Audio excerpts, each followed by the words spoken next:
আজ সকাল থেকে প্রচুর খাওয়া দাওয়া হলো, কারণ বাড়িতে আজকে রিম্পি আর রাজের আইবুড়ো ভাত। আজকে মা বাবা ওদের আইবুড়ো ভাত খাওয়াবে, তো অনেক কিছু আয়োজন করেছে মা। স্পেশালি চিংড়ি মাছ করেছে, কারণ রিম্পির খুব চিংড়ি মাছ প্রিয়।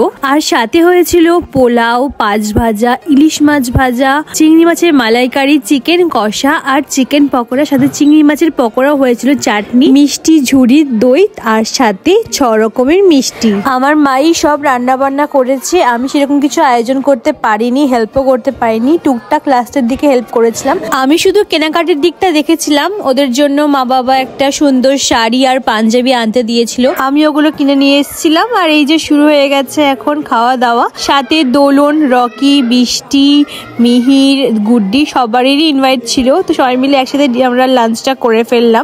আর রিম্পির আইবুড়ো ভাতই কমপ্লিট হচ্ছে না। রাত্রেবেলায় ছিল বড়দির, মানে আমাদের বড় দিদির বাড়িতে আইবুড়ো ভাত। প্রচুর আয়োজন করেছিল বড়দি, প্রচুর রান্না করেছিল। পায়েস থেকে শুরু করে পাটিসাপটা, পিঠে সবই করেছিল নিজের হাতে। খুবই টেস্টি হয়েছিল রান্না বান্না।